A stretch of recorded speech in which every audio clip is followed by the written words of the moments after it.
Alhamdulillah wassalatu wassalamu ala Rasulillah wa ala alihi wa ashabihi wa mawala amma ba'du.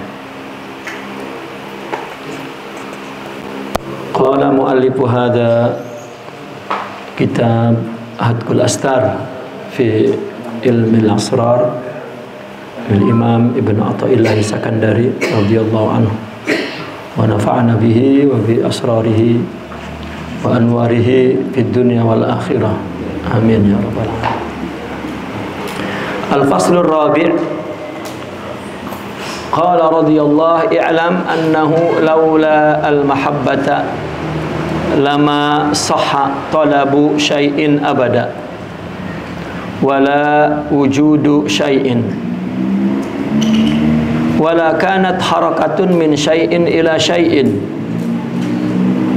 fal mahabbatu aslun fi babi wujudil a'yan wa fi babi maratibiha wa maqamatiha.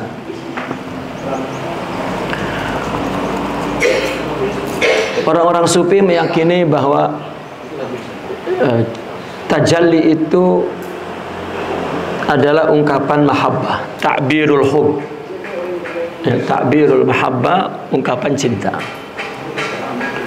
Baik tajallil wujud atau tajallil irfan, maka itu adalah ta'birul mahabbah. Sehingga ciptaan itu boleh dikatakan adalah jelmaan majlal hub, jelmaan cinta.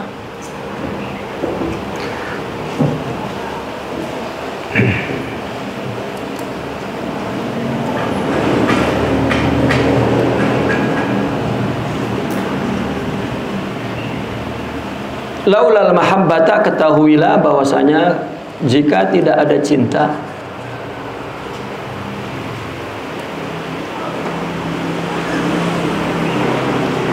maka lama sahha al muhib, lama sahha talabu syai'i abada. Jika tidak ada cinta, niscaya selamanya tidak ada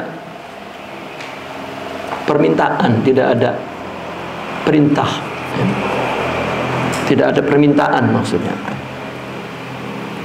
tidak ada perintah, ya, tidak ada perintah sesuatu, ya, selama-lamanya. Maka penciptaan itu kun, ya, itu talab, fayakun, maka ada. Dan kita ini bentuk yang dimatlub, yang diminta, ya. Bahkan ghayatul talab, wa ma khalaqtul jinna wal insa illa liya'budun.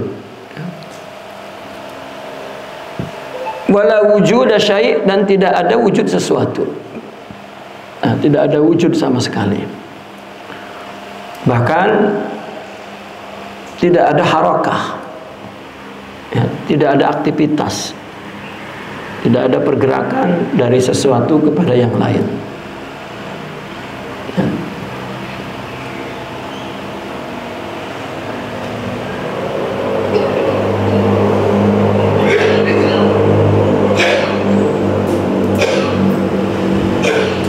Fal mahabbatu aslun, maka cinta ini adalah asal muasal gitu. Fi babi wujudil ayan, dalam perkara perwujudan ain-ain itu, ya, perwujudan wujud-wujud itu, dan sekaligus di dalam martabat dan maqamat ayan itu, ya, ta'ayyun. Cinta adalah tolab, keinginan, ya, tuntutan. Cinta adalah menuntut, menjelmakannya kepada sesuatu, atau sesuatu itu adalah wujud, sesuatu itu adalah ungkapan cinta itu, ya. Dan ada harakah, ada perkembangan, ada, ya, maqamat, ya, itu semua adalah wujud cinta.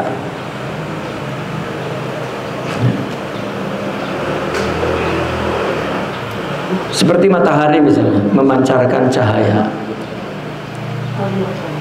Maka cahaya itu adalah wujud cinta dari matahari. Maka dikatakan al-hubbu ata, cinta itu memberi, memancar, melahirkan. Ya. Durian mengeluarkan buahnya, itulah ya, sesuatu yang keluar dari dirinya. Itu adalah cinta, karena cinta memberi, bukan meminta. Ya, karena ada cinta maka ada perintah. Gitu. Perintah ini artinya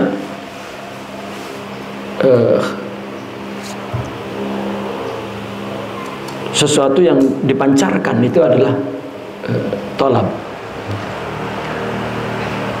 dan wujud serta harakat. Maka pasal yang keempat ini menjelaskan bahwa tajalli wujud itu lahir dari mahabbah.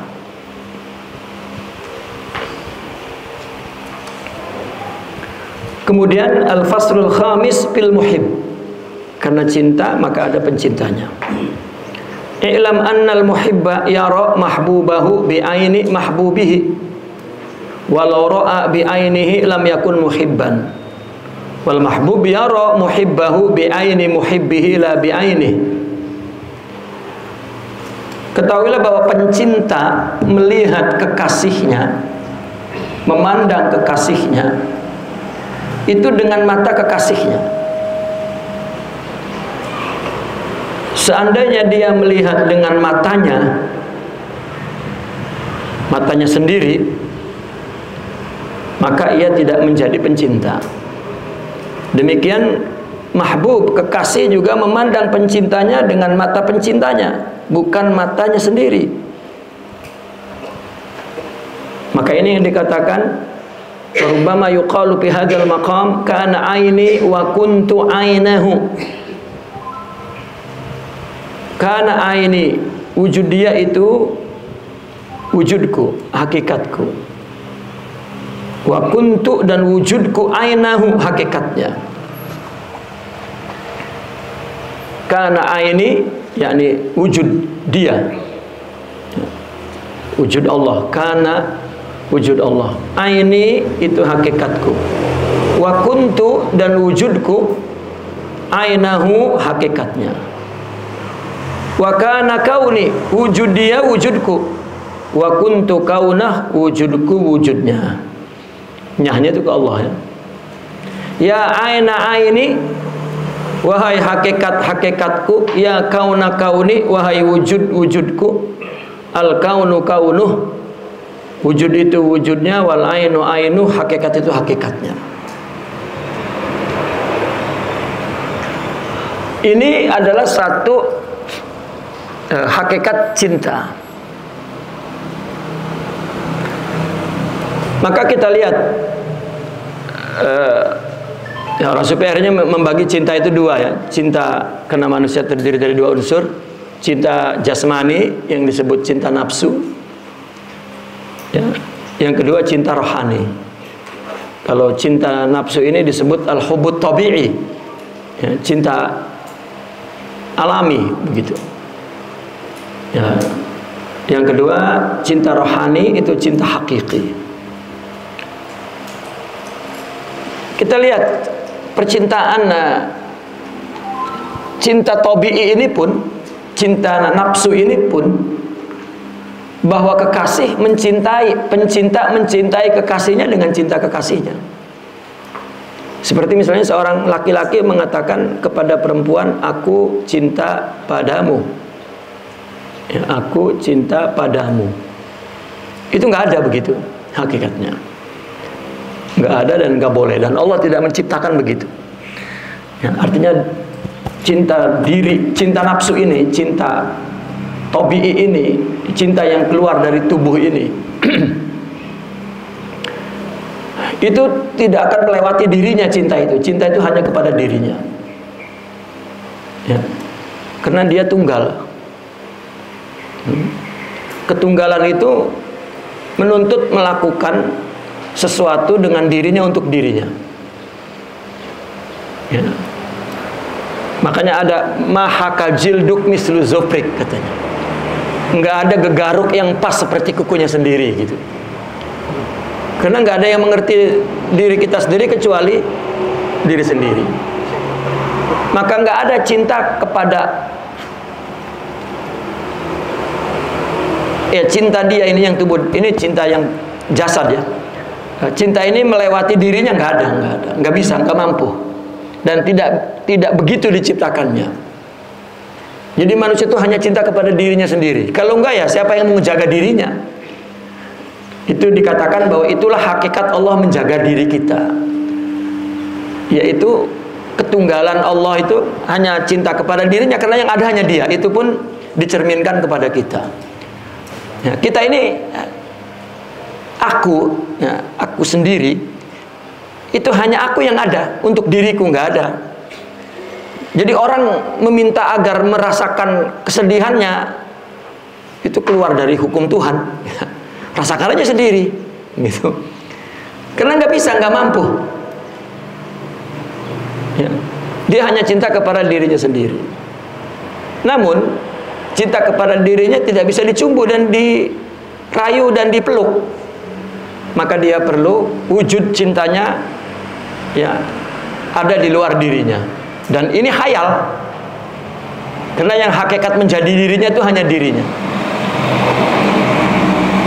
Maka ketika seorang laki-laki atau perempuan sama saja mengatakan kepada wanita, aku cinta padamu, itu sebenarnya aku cinta padaku. Ambillah cintaku kepadaku, cintai aku dengan cintaku. Maka penuhi keinginanku, ya, bikinkan kopiku, ya, masakan makananku, cuci bajuku, jaga rumahku, pelihara anakku, jangan pindah kepada selain aku. Ya, kalau enggak berantem tuh semuanya itu. Cinta masa berantem kekasihnya kan? Karena enggak ada.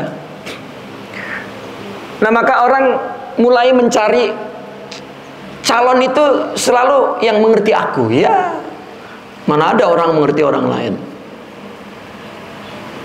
Kalau dia laki-laki yang tipenya takut dengan perempuan cerewet gitu, maka dia akan cari yang lembut-lembut gitu.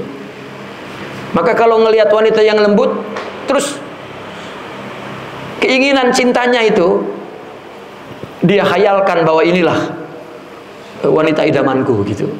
Kan wanita idamanku ya. Dia memang wanita yang lembut. Pas nanya sama ibunya, pas pisan dibilangin. Ya, dia memang sangat perhatian, sangat nurut, ini ya, bidadariku kan gitu. Pas dilihat perempuannya lagi ngelus-ngelus kucing, wah, asli dia. Mana tahu wong itu hakikat orang lain kok. Ya, tapi itulah dihayalkan di situ. Nah, yang namanya jodoh cocok, perempuannya juga suka kepada laki-laki yang maskulin gitu misalnya, ya, atau yang feminim gitulah. Wah, ini laki-laki yang aku tunggu-tunggu katanya sejak lama. Itu semuanya khayal. Ya, akhirnya dia mengatakan aku cinta padamu, aku juga. Nah, cocok ketemu. Kalau nggak jodoh ya nggak cocok. Ya. Makanya hakikatnya sebetulnya aku cinta padaku, Dek. Ambillah cintaku kepadaku ini, cintai aku dengan ikhlas. Sama aku juga, Bang, cintaku kepadaku. Ambillah cintaku. Coba perempuan itu sebelum menikah dia memuja-muja calon suaminya itu kan, kekasihnya. Engkau adalah laki-laki idamanku. Engkau memang dewa yang diutus oleh Tuhan untuk melindungiku. Wah, udah. Ya, aku serahkan semuanya untukmu. Aku akan ikuti kemanapun kau pergi. Ya. Jangan tinggalkan aku. Wah, udah. Begitu malam pertama laki-lakinya bencong. Ya.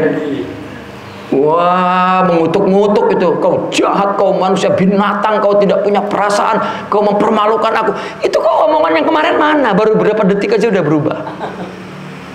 Kan bohong itu. Memang nggak mampu orang mencintai. Sampai tua tetap cintaku kepadaku. Ya.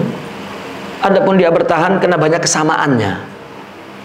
Sama-sama suka makan, ya, sama-sama suka pergi, ya, sama-sama banyak omong gitu. Sama-sama suka humor.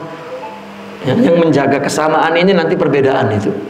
Dia terus menunjukkan kesamaannya agar ya, dia dapat dicintai dengan cintanya.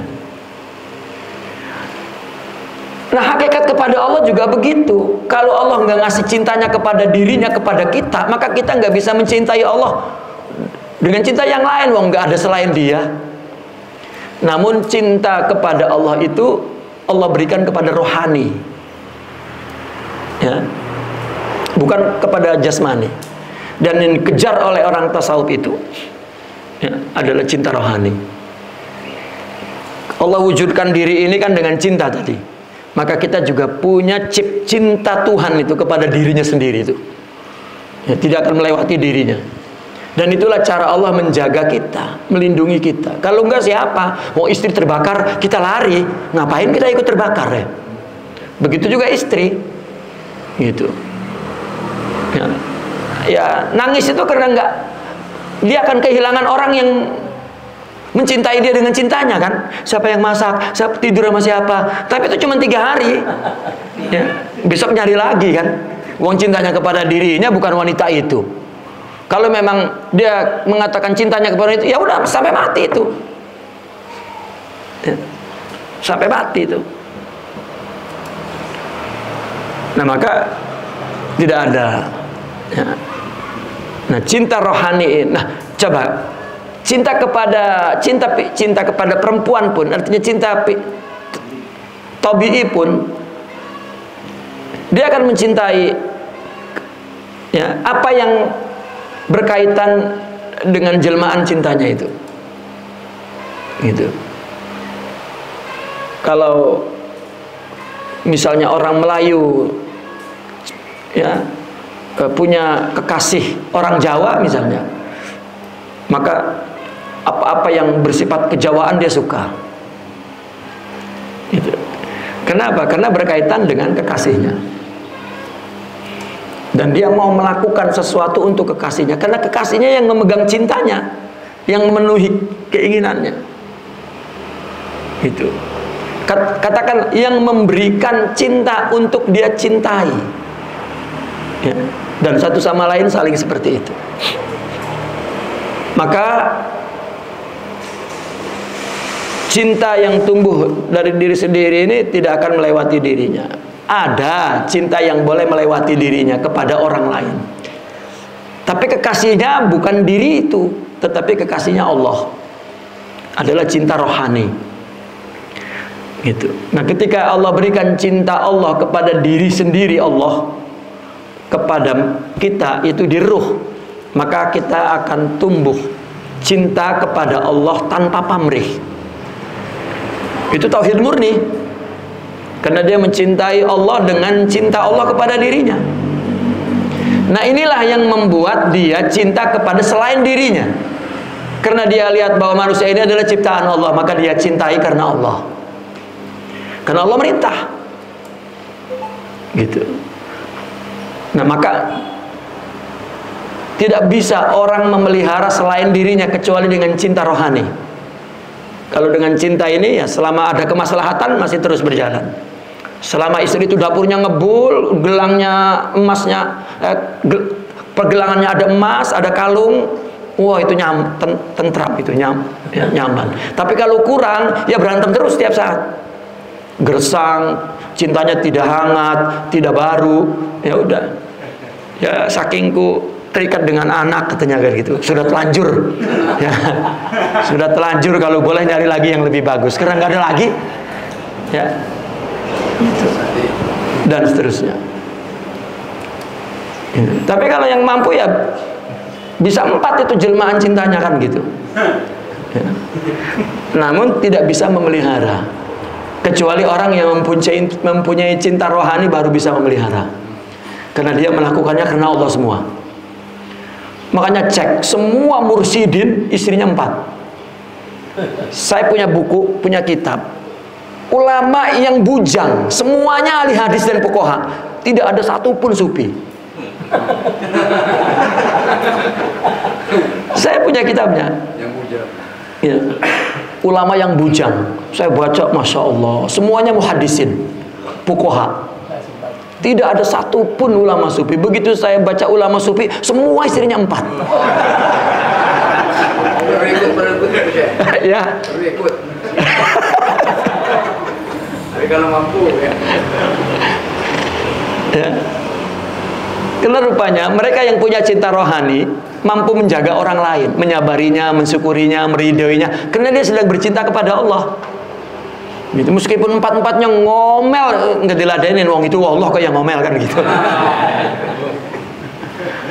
Ya. Itu kenapa hub jadi standar ukuran seseorang itu bertauhid kepada Allah. Bahkan ya, tak cinta maka tak kenal kan. Orang cinta sebelum makrifat itu sebetulnya pendekatan cinta sebetulnya. Sama kan, ketika orang belum mendapatkan cintanya, maka dia mengatakan aku cinta padamu, tertarik kepadanya, itu kan pendekatan. Ya, kalau ditolak kan sakit sekali. Gitu. Karena dia tidak berhasil memenuhi keinginannya, bukan karena melihat dia buruk, gitu. Itu pendekatan. Maka kita melakukan pendekatan ibadah karena Allah, itu pendekatan cinta. Bukan cinta, belum cinta, belum. Nah, karena cinta itu tumbuh apabila sudah kenal, ya, sudah ma'rifat. Gitu. Apabila sudah memiliki cintanya, Allah sudah mencintai kita. Maka kata Imam Junaidi itu berpendapat, aku kira aku lebih dulu mencintainya. Tidak. Ghalattu fi arba'ah, katanya. Aku salah dalam 4 perkara. Pertama, aku kira aku yang bertaubat duluan. Tidak. Summa taba alaihim liyatubu. Allah dulu beri taubat, baru kita bisa bertaubat. Ya, tadi metodologinya begitu. Yang kedua, aku kira aku yang ingat kepada Allah. Ternyata aku kira aku yang mencintai Allah. Ternyata Allah lebih dulu mencintaiku. Yuhibbuhum wa yuhibbunahu. Allah mencintai mereka, baru mereka mencintai Allah. Ya, yang ketiga, aku kira aku ingat kepada Allah. Ternyata Allah ingat kepadaku. Itu artinya Allah memberi ingat yang aku gunakan untuk mengingatnya. Ya. Dan yang keempat adalah ridho. Ya, kita pikir kita yang ridho kepada Allah. Tidak. Kalau Allah ridho kepada kita, maka itu artinya Allah memberi ridho, dan kita gunakan untuk ridho kepadanya. Radhiyallahu anhum wa radu an. Gitu. Yuhibbuhum wa yuhibbuna. Yang tadi cinta itu. Ya, Allah mencintai mereka, mereka mencintai. Ya. Nah, ini akarnya adalah cinta itu. Maka di sini, i'lam annal muhibba yara mahbubahu bi aini mahbubi. Ketahuilah, pencinta melihat kekasihnya dengan mata kekasihnya. Kalau dia melihat dengan matanya, nggak jadi pencinta. Begitu juga kekasih melihat pencintanya dengan mata pencintanya, bukan dengan kekasihnya. Maka syairnya, kana aini wa kuntu ainah. Wujud dia hakikatku, wujudku hakikatnya. Wa kana kauni, wujudnya wujudku, wujudku wujudnya. Ya aina aini wa ya kauna kauni. Wahai hakikatku dan wujudku, wujud itu wujudnya, hakikat itu hakikatnya. Jadi tunggal. Seperti cinta jasmani ini, selama itu hubungan dia tunggal, aku adalah engkau, engkau adalah aku, itu nggak berantem-berantem. Tapi apabila sudah aku dan engkau, itu berantem dan menderita dua-duanya itu. Maka kita kalau melihat ada selain Allah menderita. Seperti tadi, karena ada cemburu tadi itu.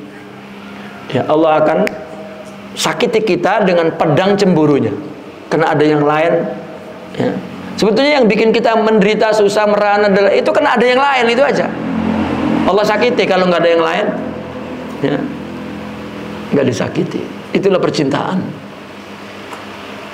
Maka salah satu tujuan bertasawuf itu kan mencapai as-sa'adatul abadiyah, kebahagiaan abadi, kebahagiaan yang bahagianya nggak terganggu dengan dua keadaan enak dan gak enak. Gitu. Wa ma bal muhib wal mahbub bil haqiqati wahidun. Nah itu. Bahkan pencinta dan kekasih pada hakikatnya satu, tunggal. Ya. Wa ma ziltu iyyaha wa iyaya lam tazal wala farqabal zati li zati ahibbati. Bahkan pencinta dan kekasih itu pada hakikatnya tunggal, sebagaimana yang dikatakan dalam syair ini, aku masih dia dan dia senantiasa masih aku. Tidak ada perbedaan, bahkan zatku mencintai zatku. Ya, Allah ciptakan ketunggalan Allah itu dalam bentuk ketunggalan kita. Jadi kita membela diri kita itu sebetulnya memang hanya Allah lah yang membela dirinya, tidak ada yang lain dan tidak ada yang mengalahkannya. Nah, dari situlah insaniyah sufi itu tumbuh. Ya, tidak ada melihat orang yang salah. Ya, yang ada Allah belum memberi baik, gitu aja. Itu dia, itu sebab Allah mengampuni. Gitu. Mengampuni. Nah, dari situlah kemudian Imam Ibnu Arabi itu memahami abadi itu ya, berbeda dengan apa yang dipahami oleh akal kita itu. Abadi. Bal zati li zati ahibbati, bahkan aku ya, zatku mencintai diriku. Diriku hanya mencintai diriku, nggak ada. Kapan orang cinta jasmani itu, kapan cintanya nggak cerai-cerai itu? Jika ada munasabah, ya, munasabah sifat. Kalau sifatnya banyak samanya itu nggak cerai-cerai. Kedua-duanya sama-sama malas itu nggak akan cerai-cerai itu. Ya. Ya, saya punya istri, beberapa istri, semuanya sama. Saya pikir loh, ya jodoh ya. Semuanya orang rumahan, malas pergi-pergi. Kalau saya tanya, ini saya sekarang nggak ada ngaji nih, mau pergi kemana? Mau kemana lah, di rumah aja. Ya, kata saya, ya saya juga pengennya di rumah aja. Ya udah, coba kalau yang satunya ngotot pengen pergi-pergi, sayanya orang rumahan. Saya kalau nggak ada jadwal pengajian, itu 24 jam mungkin tergeletak aja di tempat tidur tuh. Ya, nggak pengen pergi-pergi. Ya, maka saya kalau habis ngaji ya udah geletak, kena bukan tipe traveling gitu, ya, tapi tipe rumahan. Ya, dapat jodoh ya begitu. Nah kalau yang enggak, cerai. Ya. Saya punya pengalaman, yang satunya mau pergi saja, enggak lama ternyata jodohnya nggak bisa. Nah, itu begitu juga orang yang kekal dengan senantiasa syuhud kepada Allah jika munasabah ruqyahnya. Jika kesempurnaan Allah itu sudah ditajalikan kepada ruhnya sempurna, ya, maka nggak pernah merasa kecewa karena sama. Gitu. Ya. Pembahasan cinta ini ada dua buku yang membahasnya. Pertama karangan Imam Ahmad Al-Ghazali, Al-Mahabbah Al-Ilahiyah. Yang kedua karangan Imam Ibnu Arabi yang membicarakan tentang ya, cinta, dua bentuk cinta ini. Termasuk ini secara ringkas juga menggambarkan teori itu, ya, bahwa al-muhib yara mahbubahu bi aini mahbubi, sama dengan ya, hamba melihat Allah seperti apa yang Allah berikan. Makanya kul in kuntum tuhibbunallah, katanya, katakanlah jika engkau cinta kepada Allah. Artinya kalau kita artikan dengan metode tadi, katakanlah jika engkau memiliki cinta Allah kepada dirinya, yang engkau gunakan untuk mencintai Allah dengan cintanya, fattabi'uni. Ada sosok yang memang sudah memiliki cinta itu, yaitu di Nabi. Ikuti aku. Yuhibbukumullah, nanti aku akan berikan ya, cinta itu. Kan yuhibbukumullah, Allah akan mencintaimu, Allah akan memberikan cintanya. Jadi salurannya itu Nabi. Ya, salurannya adalah Nabi. Maka apabila seseorang yang mendapat akhlak Nabi, dia mencintai Nabi. Nah, maka apabila kita mencintai orang yang di dalamnya ada akhlak Nabi, maka kita akan mendapat akhlak Nabi dan mencintai Nabi, dan itulah untuk mencintai Allah. Coba dalam hadis Nabi, Nabi mengatakan, la yu'minu ahadukum hatta akuna ahabba ilaihi min waladihi wa walidihi wa nasi ajma'in. cintai aku lebih daripada tidak sempurna iman seseorang kecuali aku dicintai lebih dari cinta kepada anaknya, cinta kepada orang tuanya, dan cinta kepada semua manusia. Tiba-tiba Sayyidina Umar nambahin, ya Rasulullah, aku mencintaimu lebih daripada cintaku kepada anakku, kepada orang tuaku, kepada istriku, kepada hartaku, dan kepada semua orang kecuali diriku.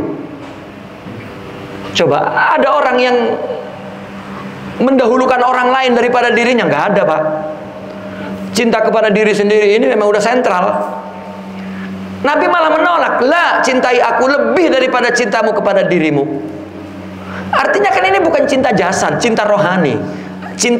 Ada cinta yang melewati dirimu, itu cintaku. Cintai aku dengan cinta itu.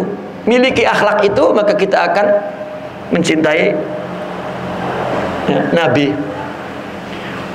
Maka kisah para wali yang akhlaknya sempurna itu, kalau ditanya apa rasanya Muhammad Sallallahu Alaihi Wasallam.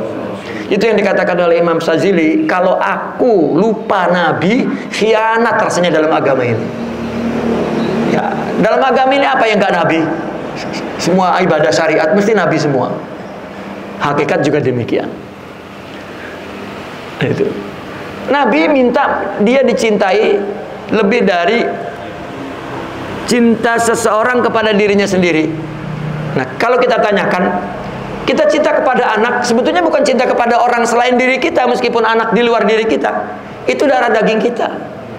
Itu termasuk cinta kepada diri kita sendiri.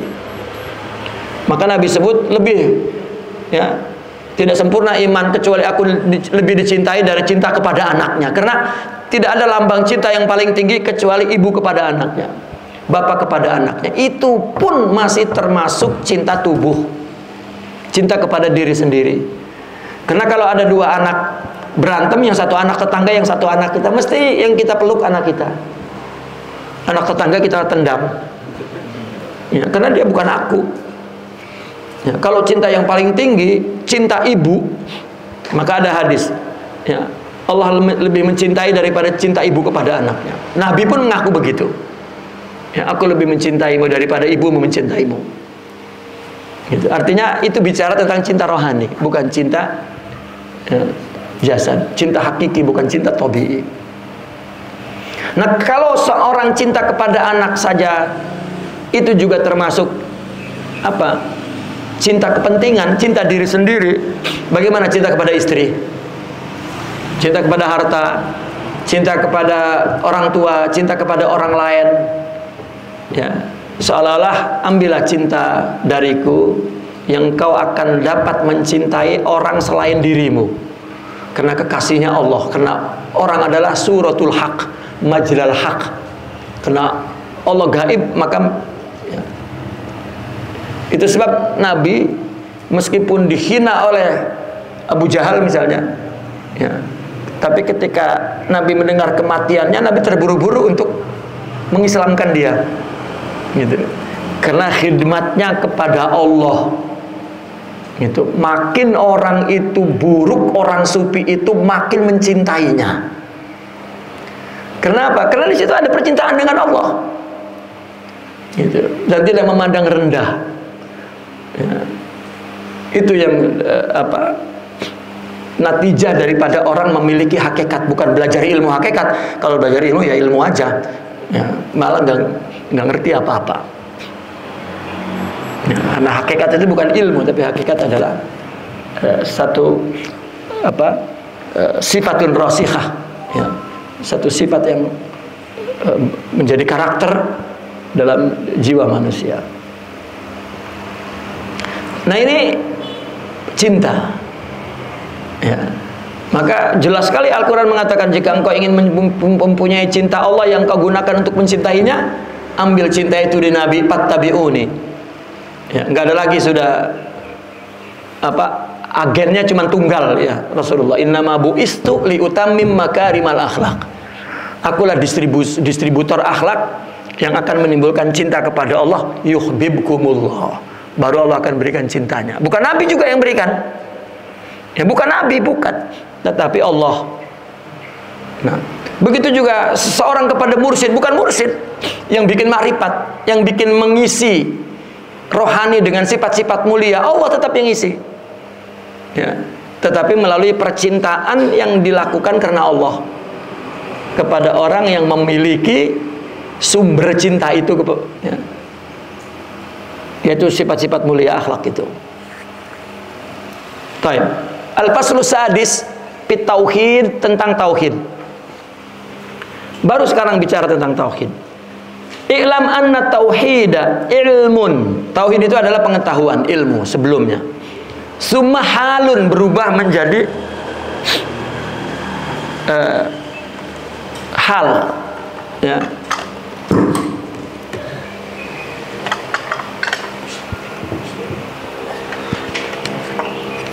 Nah, ini ada kipas itu.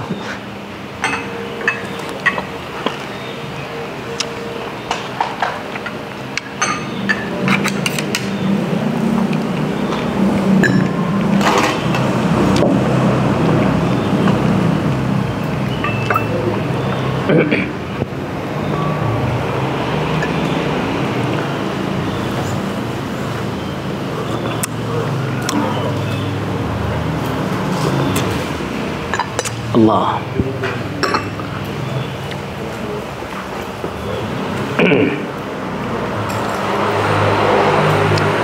I'lam anna tauhid ilmun. Ketahuilah bahwa tauhid itu ilmu. Summa halun, kemudian hal. Summa ilmun, baru kemudian ilmu.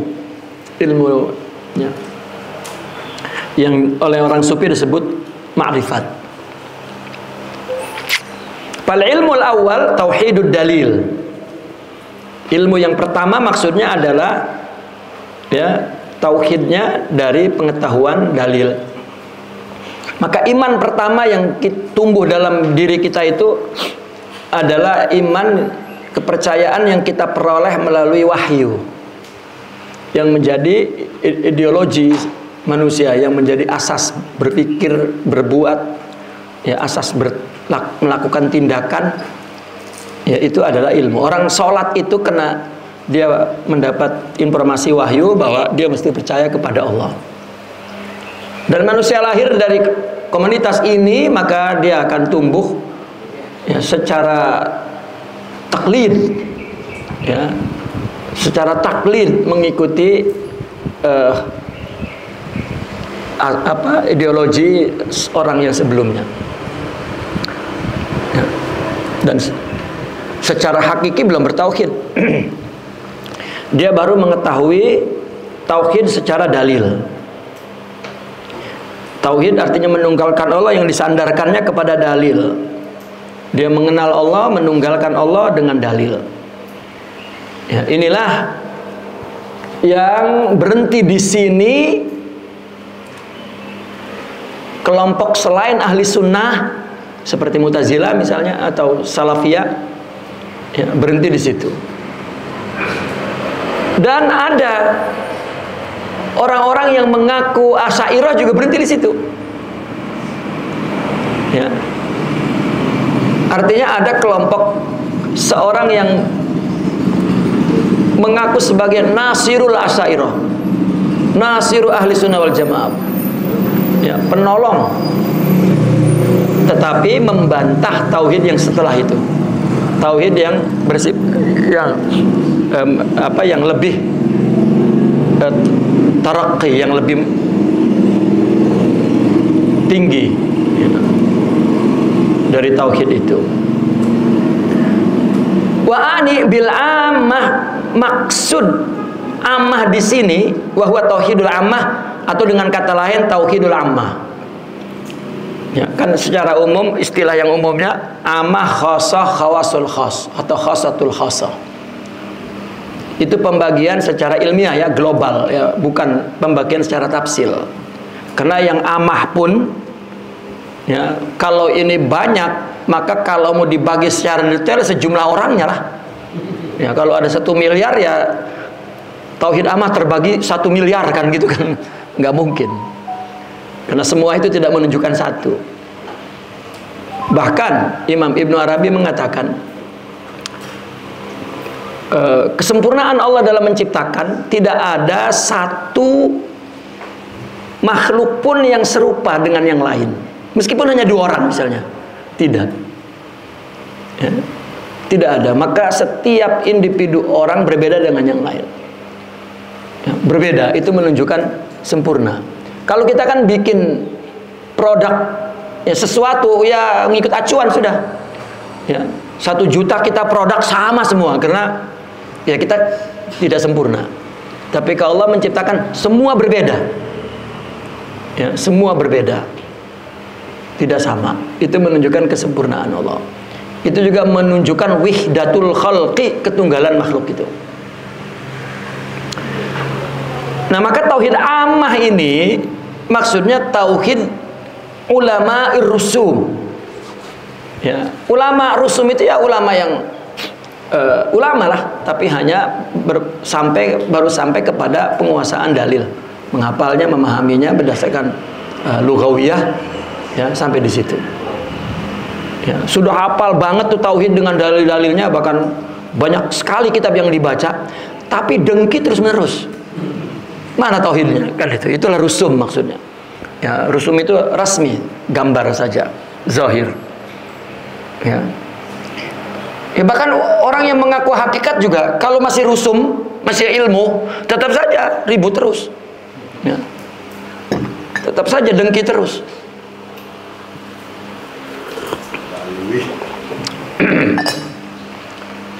Yang kedua, tauhidul hal. Hal ini apa? Hal ini istilah tentang suasana batin yang ditumbuhkan oleh sifat rohani. Karena hal ini ya halur ruh, halul qalb, keadaan jiwa. Ya, suasana ini, hal ini, keadaan ini yang melahirkan perbuatan. Jadi ada perbuatan pertama dilahirkan dari pikiran. Ya. Orang punya pengetahuan tertentu, mesti menimbulkan keinginan iroda untuk berbuat. Misalnya dia belajar teori ekonomi tertentu, karena tahu otaknya itu, maka timbul keinginan iroda untuk melakukan sesuatu. Jadi tidak jadi tergantung dia punya kudrah tidak, gitu. Kalau Allah ya kudrah, irodah dan ilmunya ya sudah tunggal, sempurna semua. Nah, kalau kita ya semuanya yaktasib, semuanya harus diisi. Ya. Irodanya diisi, ilmunya diisi, kudrahnya diisi. Ditajalikan oleh Allah maksudnya. Kalau enggak ya enggak. Kenapa orang enggak ada kemauannya? Enggak nambah ilmunya. Gitu. Nah, maka ulama yang punya ilmu banyak dan aktivitas ibadahnya memang banyak, ya karena ada ilmunya. Tapi perintah ibadah dari pikiran, sama seperti sugesti, mindset, gitu, sama seperti itu. Coba orang yang di dalam mindsetnya meyakini bahwa daging kambing itu berbahaya daripada daging sapi, maka takut sekali dari daging kambing. Padahal secara ilmiah ya yang benar itu daging sapi itu yang berbahaya, daging kambing obat. Nggak bisa tuh dia tukar tuh, nggak bisa. Sampai dia mampir di restoran makan, sudah pesen daging sapi, lalu habis makan sakit. Wah, ini pelayannya pasti nipu, ini pasti daging kambing gitu. Coba sampai begitu. Ya, itu mindset kuat sekali.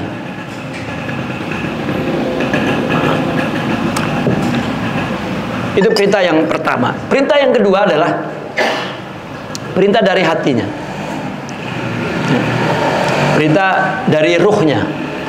Nah, ini ruh mesti sempurna konstruksinya, sifat-sifat mulianya, sifat-sifat rohaninya, sifat-sifat terpujinya itu mesti sempurna. Mesti ada tajalli pengisian itu dari Allah. Nah, jika muncul, maka setiap sifat itu punya hal, ya, memberikan suasana yang tidak bisa dibendung untuk diekspresikan dalam perbuatan. Ya, seperti pedang itu kalau tajam maka untuk memelihara ketajamannya harus dipakai terus kan gitu. Kalau dibiarin kudul, dia sendiri aus untuk menunjukkan ketajamannya. Begitu juga akhlak-akhlak mulia itu ya selalu menciptakan hal, ya, suasana batin yang merintah perbuatan. Itu. Nah, sehingga perintah ibadahnya, amalnya itu sudah melewati pikiran, bahkan meningkat sampai kepada hati, dan itu hal namanya. Kita tidak tahu karena sifat hal ini abstrak, ya. Sifat itu abstrak. Yang kita rasakan adalah suasana batin itu. Yang kita rasakan adalah suasana sifat itu. Orang yang tidak punya sifat sabar, coba kita rasakan. Kita tidak punya sifat sabar, bagaimana kita menerima musibah? Goncang, nggak bisa berpikir norma yang nggak bisa berpikir seimbang, nggak bisa melihat sesuatu dengan teliti. Tapi kalau orang punya sabar, dia menerima suasana itu, muncul suasana itu, dan semua perbuatan diperintah oleh suasana sabar itu hal. Bagaimana kalau ada sabar, ada ridho, ada syukur, ada waro, ada juhud, ada yakin, ada husnuzon, ada ma'rifat, ya, ada mahabbah, ada afau, ada sopah, ada ya, itu menjadi kuat robbaniyah yang jika seorang dekat dengannya dan melakukan sesuatu bersamanya, maka akan auranya ya akan yang tabi', akan terpancar, terkesan, dan lain sebagainya. Itu pun kalau hatinya memang membuka untuk menerima pancaran. Kalau tidak, Abu Bakar dapat, Abu Jahal nggak dapat, kan gitu. Jangan salahkan Nabi, karena mesti ada dua. Karena kalau hanya satu orang, ya tidak bisa. Dan perjalanan tarekat guru dengan murid itu bukan seorang murid mengharapkan limpahan dari Allah melalui gurunya, tidak, tetapi dia sendiri melakukan upaya-upaya agar butuh agar terbuka. Gitu. Maka murid yang paling buruk itu adalah murid yang sering mengagungkan gurunya. Iyalah, dia apa gitu kok gurunya diagung-agungkan. Nah, karena murid yang terbaik adalah murid yang diagungkan gurunya, itu baru.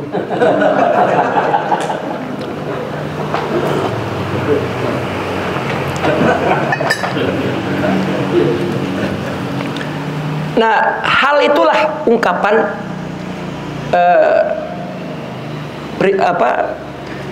dari sifat-sifat mulia, itulah yang membimbing orang lain. Kita kan sering bercerita dakwah bil hal, bukan bil maqal. Bahkan katanya halu rojulin wahid, hal satu orang bisa berubah 1000 orang. Tapi yang ngomong 1000 orang belum tentu merubah 1 orang. Dan itu sebab kenapa seorang murabi itu dikasih definisinya begini. Asy-syaikh huwa man yun hiduka wa man yun hiduka wa yadullu maqaluhu ala Allah. Asy-syaikhu huwa man yunhiduka wa yadullu maqaluhu ala Allah. Syekh adalah orang yang membangkitkanmu, dan haluhu, maaf, ini ada halnya. Asy-syaikh huwa man yunhiduka haluhu wa yadullu ala Allahi maqaluhu. Ya, wa yadullu ala Allahi maqaluhu. Seorang syekh adalah orang yang punya hal, inilah yang membimbing engkau, membangkitkan engkau. Dari mana taunya? Nanti dari ucapannya. Itu sama dengan halnya, yaitu menunjukkanmu kepada Allah. Ya. Asy-syaikh wa man yunhiduka wa yadullu maqaluhu 'ala Allah. Ya. Syekh adalah orang yang halnya akan membangkitkanmu kepada Allah. Dari mana kita mendapat aura hal itu? Dari ucapannya yang selalu menunjukkan kepada Allah. Ya, maka seorang murabi itu hanya bicara di depan muridnya Allah saja. Allah, Allah, Allah, Allah, nggak bicara orang. Ya, maka ditanya orang sufi oleh orang fikih, dari mana kamu makan? Dari Allah. Saya ngerti kalau itu. Kamu makannya dari mana? Kalau semua dari Allah saya ngerti. Tetap dia jawab dari Allah. Memang ada rezeki turun dari langit? Ya ada kalau nggak ada bumi. Ya. Jadi dia nanya, ada rezeki turun dari langit? Ada kalau nggak ada bumi. Ya kalau ada bumi ya di bumi nyarinya. Punya dalil? Ada. Wamshu fi manakibiha wa kulu min rizkihi. Nyari di bumi, makan dari rezeki Allah. Wah, udahlah kamu ini banyak ngomong. Mana yang paling afdol ditajalikan Allah itu adalah kalam wal Quran. Udah kamu gak mau ngalah. Gimana batil mengalahkan hak? Ya. Karena kalau dia cerita, saya makan dari bekerja ini, itu pun dari Allah. Ya. Nggak ada yang punya asar kecuali sifat Allah. Sebab Allah, akibat Allah. Artinya seorang murabi yang benar hanya menyibukkan muridnya kepada Allah saja, tidak kepada yang lain. Ya. Kalau menyibukkannya kepada faidah-faidah zikir, lah itu tukang obat, ya bukan murabi.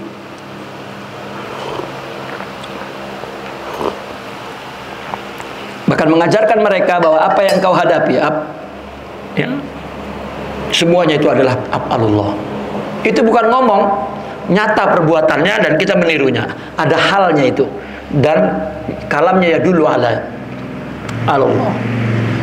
Nah ini orang yang punya kesempurnaan rohani, maka dia punya hal rabbani. Nah itulah tauhidul hal. Ya. Artinya bahwa maklumat yang ada di pikirannya sudah menjadi makomat di dalam jiwanya. Ya.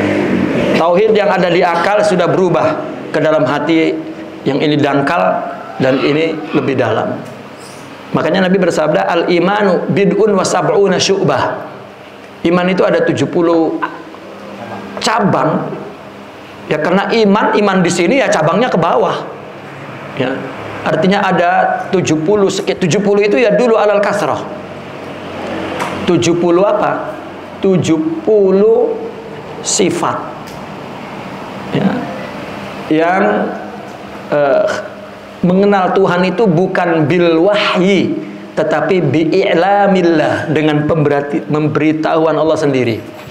Karena kata Imam Sya'rani, kalau tauhid itu bergantung wahyu, 500 tahun setelah Nabi Isa itu nggak ada wahyu. Apa nggak ada orang yang iman kepada Allah itu? Banyak. Dari mana? I'lamu. Allah memberikan tauhid hal ke dalam dirinya. Gitu. Nah ini yang tauhid yang kedua. Ya. Apa artinya? Wa huwa an yakunal haqqu na'tak. Oh, ini kan lebih ekstrim definisinya. Tauhid hal itu adalah Allah menjadi sifatmu. An yakunal haqqu na'tak. Apa bedanya na'at dengan sifat? Kalau na'at sifat yang baik-baik saja. Kalau sifat baik buruk disebut sifat. Tapi kalau na'at yang baik-baik saja disebut na'at. Makanya di sini an yakunal haqqu na'tuk. Na'tak. An yakunal haqqu na'tak. Allah menjadi sifatmu.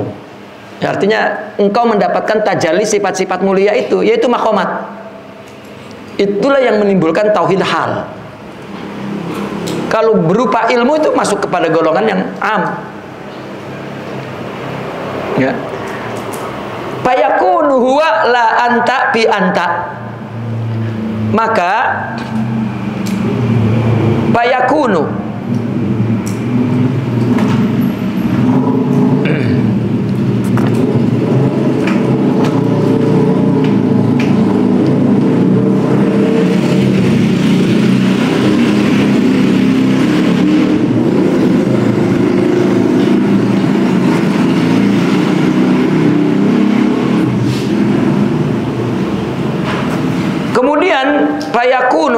fayakunul haq, maka dia fayakunu huwa, maka dia menjadi dia. Ya. Siapa yakunu pertama? Orang yang bertauhid. Yakunu huwa, menjadi dia. Dia itu Allah. Tapi la anta, bukan kamu di kamu. Gitu.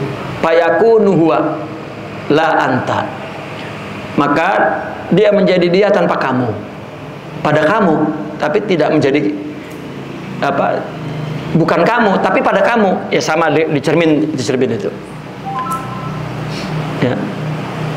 Kan kita berdiri cermin, semua yang muncul di cermin itu kan ya, semuanya kita itu, tapi bukan kita, kitanya ini, akunya ini. Ya. Maka fayakunu huwa la anta, bi anta. Ya, bukan kamu di kamu. Karena hakikatnya adalah Allah. Hal. Maka orang yang memiliki tauhid hal ini ya adalah seorang yang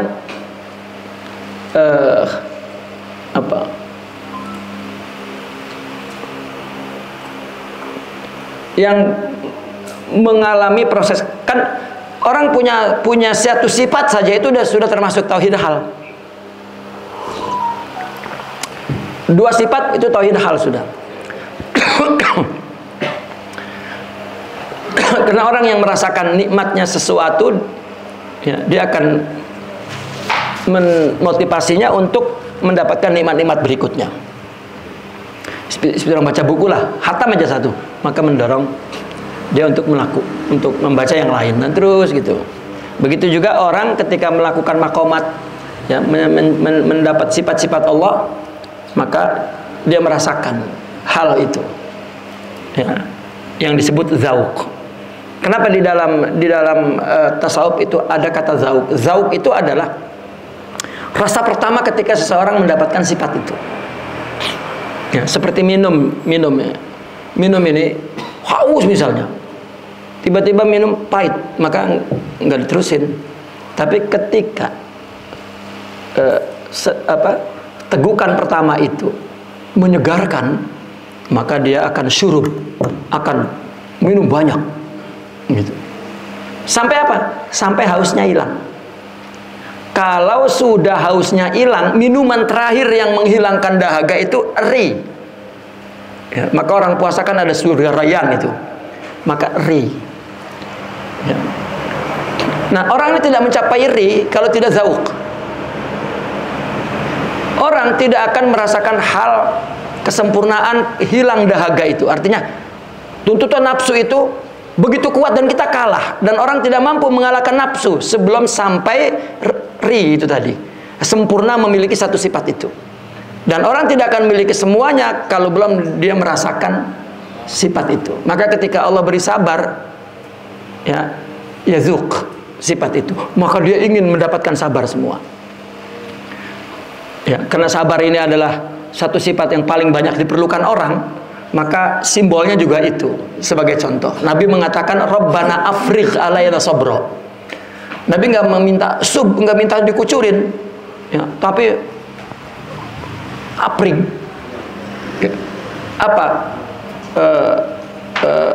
Tuangkan semua sabar itu untukku, seolah-olah begitu. Itu kenapa? Karena Nabi ingin melawan kehausan nafsu agar berhenti hausnya itu. Ya. Nah, itu ri disebutnya. Itu dalam risalah Kusyairiyah diterangkan az-zauq wasyurbu warri. Sebetulnya itu pinjaman ya daripada karena fisik ini bagaimanapun semuanya adalah misal. Ya, walillahil masalul a'la. Nah, termasuk orang puasa. Ya. Kalau sejak orang puasa itu melawan hawa nafsu, kemudian dia mendapatkan ketenangan batin, maka dia ingin puasa lagi. Ya, sampai di surga dia mendapat rayyan. Ya. Sebagai simbol bahwa dia sudah sempurna, perlawanan nafsunya sudah menang dengan nafsu. Maka pestanya itu ya rayyan itu. Nah, maka seorang dapat tauhid hal ini satu sifat saja itu sudah ada halnya, sudah ada tauhid di situ yang lebih tinggi daripada sekedar pengetahuan ilmu. Ya, maka dia akan terus menerus tidak berhenti. Ya. Ini adalah tauhid kelas 2. Ya, sebetulnya di sini adalah orang-orang yang menjadi salikin ilallah, yang sedang menuju ke Allah. Dan yang ketiga, wal ilmu tsani, ya, ilmu tauhid yang kedua, artinya yang ketiga dari urutannya, yang dari yang pertama, tapi ya istilah ilmunya yang kedua. Wal ilmu tsani ba'dal hal. Ilmu yang kedua setelah hal itu adalah tauhidul musyahadati, tauhid musyahadah. Nah, ini baru sempurna. Jika sudah sempurna sifat-sifat mulianya, maka hal itu berubah dengan syuhud. Ya. Berubah dengan syuhud. Ini dia melakukan sesuatu itu ya sudah sautul haq gitu.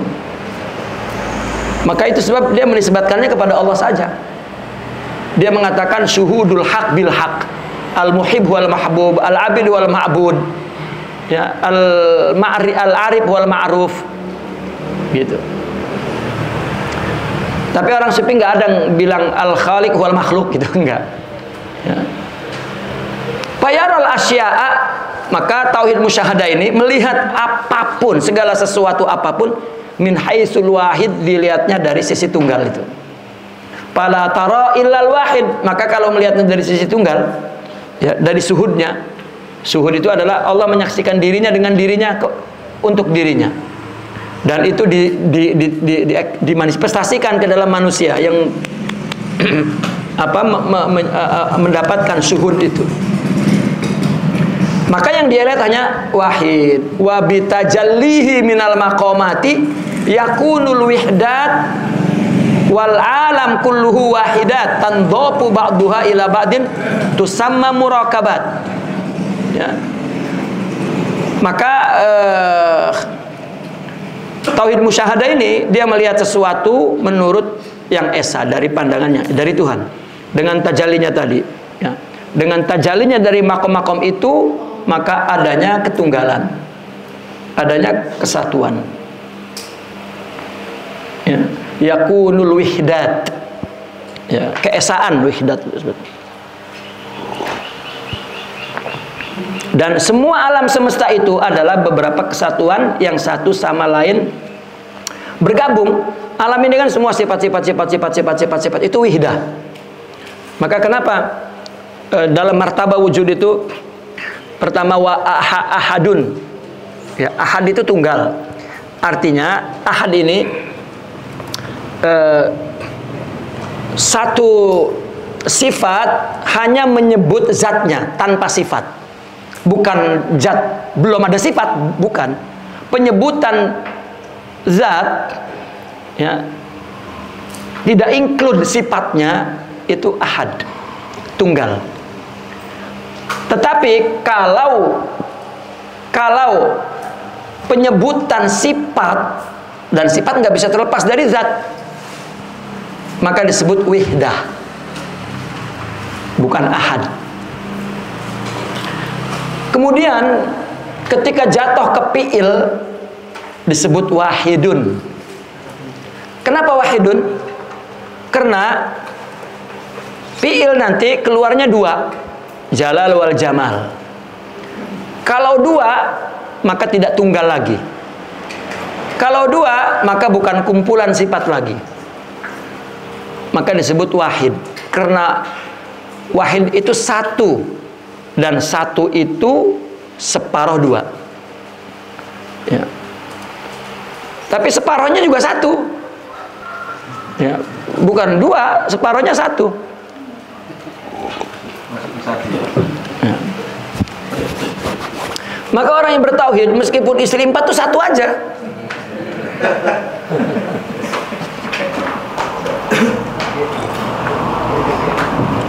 Cuman surahnya 4 gitu. Maka pertanyaan, bagaimana kamu bisa membagi cinta? Cinta itu tunggal, cuman tubuhnya 4 gitu. Jadi makin banyak surahnya, makin punya kesempatan ya untuk mengungkapkan cintanya. Ya.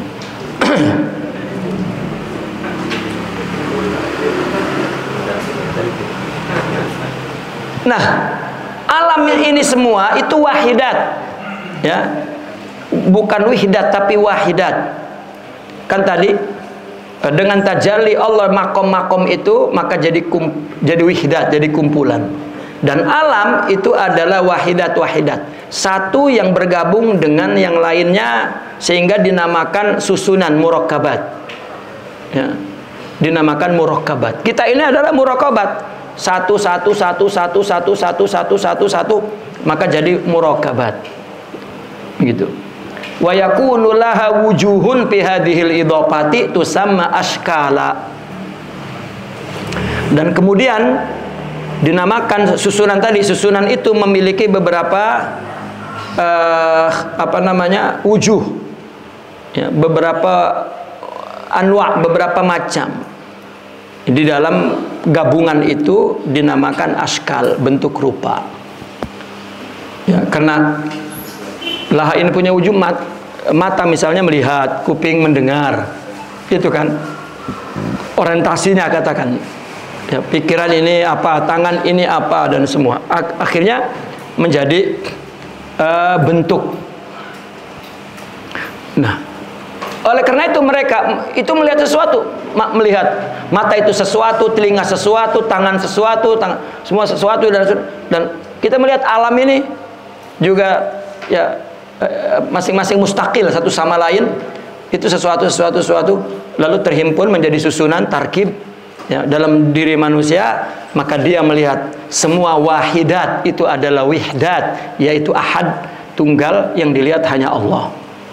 Itu seperti tadi, ini berapa? Satu. Ya, dia melihat sesuatu pun tetap satu. Ya, satu. Meskipun yang diwahamkan, yang diakalkan, ya, adalah 2, 3, 4, 5, tapi tetap yang disaksikan adalah satu. Makanya itu dikatakan orang melihat Allah tapi nggak ngelihat. Gitu. Yaitu melihat surahnya. Dan tauhid itu yang syuhud, dia sudah syuhud Allah ya pada surahnya itu. Maka nggak terusik perbuatan orang tuh, nggak ada yang mengusiknya. Ya, nggak ada yang mengusiknya. Nggak kecewa karena orang, nggak marah karena orang, nggak terusik. Ya, bahkan kalau misalnya Allah beri marah, dia mengatasi di atas marah itu. Kok marah ya? Gitu. Kalau diberi nangis, wah nangis. Gitu. Maka marahnya karena Allah. Ya, cintanya karena Allah. Ya.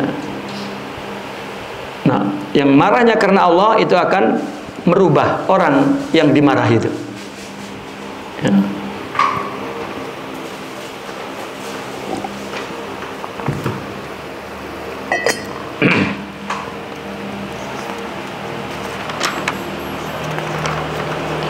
Ini pasal yang ke-7 ini, pasal paling banyak ini. Banyak sekali. Baik. Al-faslus sabi' fil ittihad. Pasal yang ke-7 ini adalah tentang ittihad. I'lam annal ittihada ghaibubatul adadi fi wahidin allazi bihi zuhara. Apa definisi ittihad? Ittihad itu adalah ghaibubatul adad, adalah bilangan yang terbenam dalam angka 1 yang menjadi sebab jahirnya bilangan itu. Itu ittihad. Ittihad itu bukan bersatu antara sesuatu yang berdiri sendiri, dua sesuatu yang berdiri sendiri kemudian bersatu. Bukan. Tapi teorinya adalah ittihad itu adalah ghaibubatul adadi. Ya. Bilangan itu tidak ada, gaib, terbenam. Di mana? Di satu. Kenapa? Karena bilangan muncul karena satu. Kalau nggak ada satu, nggak ada bilangan. Itu namanya menunggal. 5 itu bersatu dengan satu. Karena semuanya 5 satu semua. Nah, bilangan itu nggak ada. Kita ini tadi sudah diterangkan di sebelumnya bahwa kita ada susunan dari satu-satu. Wujud, ya, sifat ada, sifat melihat, sifat mendengar, sifat berpikir, sifat ya, mengetahui, sifat semua. Ya, maka menjadi apa? Manusia ini. Dan Allah berikan itu semuanya. Maka disebut manusia. Padahal manusia itu waham, seperti bilangan juga waham. Kalau nggak ada satu, nggak muncul bilangan itu. Kalau nggak ada satu, maka nggak muncul manusia itu. Dan itihad itu bersatu. Ya, bukan satu antara dua perkara yang berdiri sendiri, independen. Kita menciptakan diri kita sendiri, Allah menciptakan dirinya sendiri, lalu bergabung jadi satu. Karena Allah kuat, kita lemah, kita kalah dengan Allah. Nah, ini pemahaman akal. Maka orang yang kalau dikasih musibah oleh Allah merasa terhimpit, merasa ya Allah kenapa engkau demikian, ini tidak bertauhid. Ya, ini tidak bertauhid. Dan tidak mengerti dirinya, maka tidak mengerti Allah. Begitu. Nah, dari sini juga man arafa nafsa faqad arafa rabbah.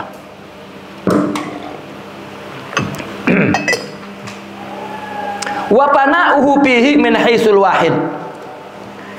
Dan bilangan yang lebur tadi di dalam angka 1 itu dari segi 1. Ya, wa pana'uhu, bilangan lebur ke dalam angka 1 tuh.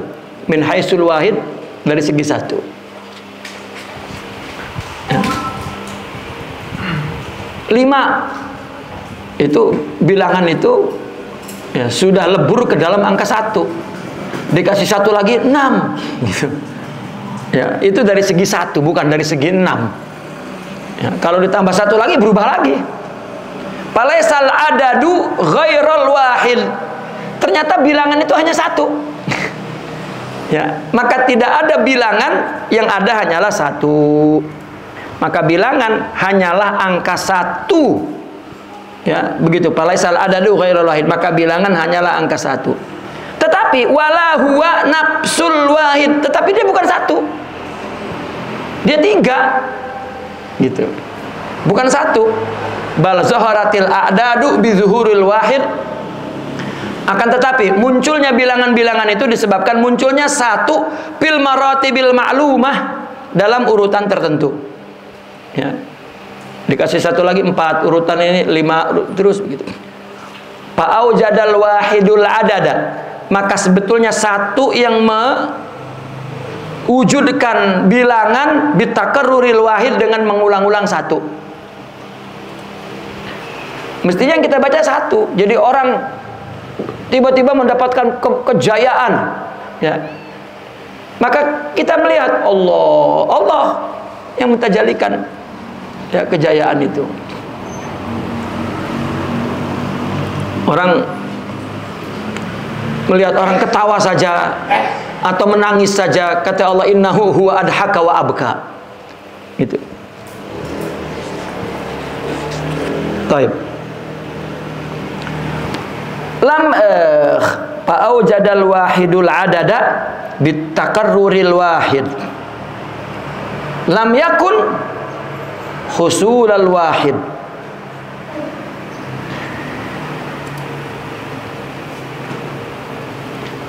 Ya, ini tahu-tahu ada jawabnya saja.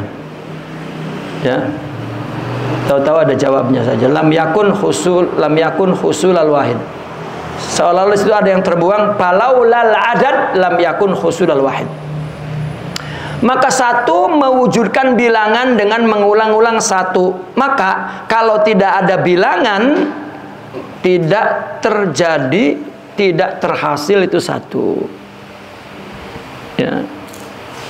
Artinya bilangan-bilangan itu zahir disebab zahirnya angka 1 di dalam urutan tertentu tadi di atas. Karena angka 1 telah mewujudkan bilangan dengan mengulang-ulang 1, yang jika tidak ada bilangan, maka angka 1 itu tidak akan didapatkan. Ya, kalau tidak ada bilangan, maka tidak ada angka 1. Ya. Allah kalau tidak menciptakan makhluk, maka tidak diketahui ya oleh kita. Kenapa? Karena satu itu adalah setengah daripada dua. Kalau misalnya Allah tidak menciptakan, tidak ada kata satu, maka adanya tunggal. Ya. Alasannya kenapa satu? Li'annal isnaini masalan laisa illa wahidan wa wahidan ijtama'a. Karena dua itu adalah misalnya dua, hanyalah satu dan satu berhimpun bil hayatil wahdaniyah, ya, dalam bentuk bilangan satuan. Fahasalal minhumal isnani, maka terjadilah dua. Pamaddatuhu huwal wahidul mutakarrir, ya, maka itemnya adalah angka satu yang diulang-ulang. Wasuratuhu aidan wahidah, penampilannya juga satu. Coba dua, tetap aja ditulisnya satu. Tiga, tetap satu. Baik itu satu kesatuan dari satuan, atau satu dari puluhan, atau dari satu dari ratusan,